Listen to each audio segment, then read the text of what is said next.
कौन सी तिथि थी? पंचमी। चाहे वो शुक्ल पक्ष की हो, चाहे वो कृष्ण पक्ष की।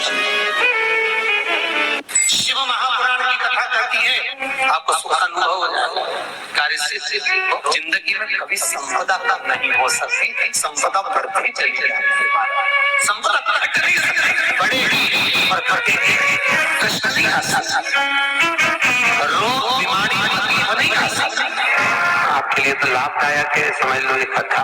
शास्त्र कहता है कि जिसके घर में संपदा की कमी हो, पैसा आ ही नहीं रहा हो, सब तो उलझ गया हो, बहुत टेंशन चल रहा हो, पंचमी तिथि के दिन गन्ने का रस जानते हो, ईख का रस, गन्ने का रस तुलसी जी के क्यारे में हाथ में लेकर 7 बार अपना नाम और गोत्र बोलकर छोड़ दो।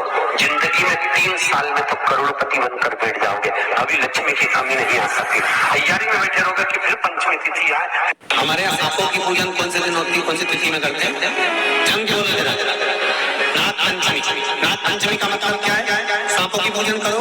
नाग पंचमी का मतलब होता है शंकर जी के मंदिर में जाकर 1 लोटा जल समर्पित कर दो। उसका कारण क्या है कि हमारे परिवार में, हमारे कुटुंब में, परिवार में कोई 7 पीढ़ी के अंतर्गत भी अगर कोई जीव तड़प रहा होता है, पड़ा हुआ होता है, उसकी मुक्ति नहीं होती है, तो पंचमी का चढ़ा हुआ जल उस जीव को प्राप्त हो जाता है और वो जीव तर जाता है, उसका फिर जन्म नहीं होता। वो तर संपदा के लिए अर्थात जिसका व्यापार नहीं चलता, जिसके घर में पैसा नहीं आता, या नौकरी नहीं लगती, या सर्विस आप अप्लाई कर रहे हो, जगह जगह जाकर इंटरव्यू दे रहे हो और पैसा नहीं आता, उसके लिए प्रयास किया जाता। पर उसके लिए यहाँ पर जो जल के लिए करते हैं, उसके लिए विष्णुपति के लिए करते हैं। मतलब जैसे गंगा के जल में तुलसी के 11 पत्ते डाले जाते हैं और उसको किसी नारायण के मंदिर में रामकृष्ण शिव शंकर रामकृष्ण भगवान विष्णु दत्त आदि जितने नारायण के मंदिर है, उस मंदिर में किसी भी पात्र में, एक छोटे से पात्र में उसको भर कर रखी जाती है और उससे भी जॉब, सर्विस, नौकरी में सफलता प्राप्त हो जाए। परंतु वो ये एकादशी नहीं होती। कुछ देर तक पात्र को रखा जाता है, फिर वही पात्र का जल किसी भी वृक्ष के नीचे डाल दिया जाता है, उससे भी नौकरी के लिए फायदा होता है।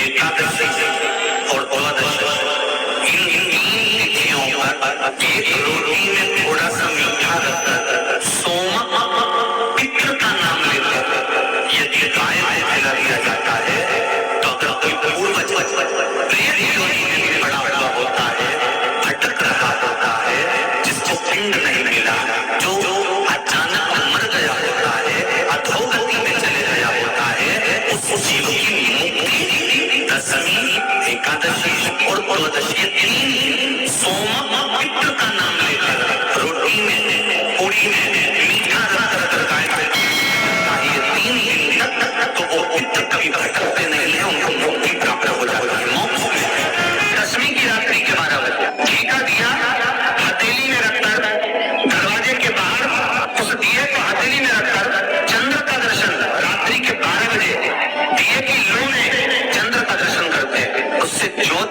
प्रबल होती है हमारे। या तो होगा वो नवमी की रात्रि 12 बजे या दशमी की रात्रि की 12 बजे चंद्र का दर्शन घी का हाथ में जलाकर, नाम गोत्र अपना बोलकर, नरसिंह भगवान का स्मरण कर कर, ज्योति में चंद्र का स्मरण कर कर दर्शन किया जाता है। नेत्र कमजोर हो तो 3 या 4 दिन में ज्योतियों का क्रम बढ़ना प्रारंभ होता है। ऐसे तो 15 दिन का लिखा है, पर शिव महापुराण कहती है 3-4 दिन का क्रम तो बढ़ता जाता है। केवल दशमी, चाहे उजाला की हो चाहे अंधेरी की। कौन से महादेव का नाम लेना है? शंभेश्वर महादेव। जब कोई व्यक्ति चिड़चिड़ करता है, क्रोध करता है, गुस्सा करता है, तो महाराज शंकर भगवान का शंभेश्वर महादेव का नाम लेकर 31 बेलपत्र, जिस व्यक्ति को क्रोध आता है उस व्यक्ति का स्मरण कर कर आखा चावल मतलब सेगे चावल के साथ एक बेलपत्र, 31 बेलपत्र कर कर शिव जी के शिवलिंग पर समर्पित करी जाती है, मात्र दशमी की तिथि के लिए। केवल दशमी, चाहे उजाला की हो चाहे अंधेरे की। कौन से महादेव का नाम लेना है? शंभेश्वर महादेव, शिव जी का एक।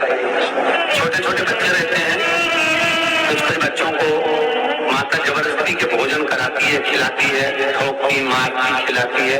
कुछ बच्चे ऐसे रहते हैं वो कुछ खा ही नहीं पाते, मुख में दो और वॉमिटिंग कर देते हैं, उल्टी कर देते हैं। ऐसे बच्चों के लिए या जिस व्यक्ति को भोजन पचता नहीं और उधर में एसिडिटी रहती हो और जलन टाइप की होती हो, उसके लिए भी शंभेश्वर महादेव का स्मरण है। सुंदर व्याख्यान वर्णन किया है। शंभेश्वर महादेव के ठीक सामने अर्थात भगवान शंकर के किसी भी शिवलिंग के सामने एक तांबे के लोटे में जल रख लीजिए और जल के अंदर 3 बेलपत्र डाल दीजिए, एक पीतल का पत्ता डाल दीजिए, शमी के 11 पत्ते कलश को छुआकर शंकर के भगवान के शिवलिंग पर शंभेश्वर महादेव के नाम से चढ़ा दीजिए। उस जल को उठाकर ले आइए, एक रात्रि तक घर के अंदर रखना है। उस जल को शंभेश्वर महादेव का नाम लेकर जिस व्यक्ति को एसिडिटी होती हो या उधर खराब रहता हो या भोजन नहीं पचता हो या पेट से जुड़ी हुई प्रॉब्लम हो, बच्चों को भोजन कराते हैं और वो वोमिटिंग कर देते हो, ऐसे बच्चे को या भोजन नहीं खा रहा हो ऐसे व्यक्ति को उस जल को सवेरे दोपहर शाम 3 बार शंभेश्वर महादेव का नाम लेकर आचमन कराना प्रारंभ कर दो, पिलाना चालू कर दीजिए। 3 या 4 दिन पिलाओगे, अपने आप में उधर में भी आनंद रहेगा, बच्चा भोजन करना भी प्रारंभ कर देगा। जिसको साइटिका की बीमारी होती है या स्लिप डिस्क की बीमारी होती है या कमर की रीढ़ की हड्डी कहीं बाकी टेढ़ी होने लगती है या नसें चोक होने लगी हों, काम ना कर रही हों, तो उसके लिए कुंदकेश्वर महादेव पर आप कोई भी सफेद कलर के पुष्प भगवान शंकर के मंदिर में कुंदकेश्वर के नाम से 31 फूल समर्पित करना है। 31 पुष्प और कुंदकेश्वर के नाम से 31 पुष्प समर्पित कर बेलपत्री के पेड़ के नीचे की जड़ थोड़ा सा भाग निकालकर ऊपर से छीलकर अंदर का भाग शंकर कुंदकेश्वर को चढ़ाना है। उस जड़ को लाकर उसको पीसना है और पीसकर सुबह के समय पर 3 बार उसका कुंदकेश्वर का नाम लेकर सेवन करना है। जिसको साइटिका और जिसको रीढ़ की हड्डी, स्लिप डिस्क, जिसको प्रॉब्लम होती है उसको बाबा कुंदकेश्वर एक ऐसे महादेव हैं क्योंकि भगवान शंकर के चरण पर पार्वती के द्वारा फेंका गया कुंद का प्रहार हुआ और उससे बाबा को चोट लगी, जिससे बाबा का नाम कुंदकेश्वर पड़ा। जब आप जल शंकर को चढ़ाने तो रोज ही जाते, जब एकादशी का दिन रहे और शंकर जी के मंदिर में आप जल समर्पित करें तो 3 बार मुख से स्वधा स्वधा स्वधा या स्वधा स्तोत्र का पाठ जिसमें 12 श्लोक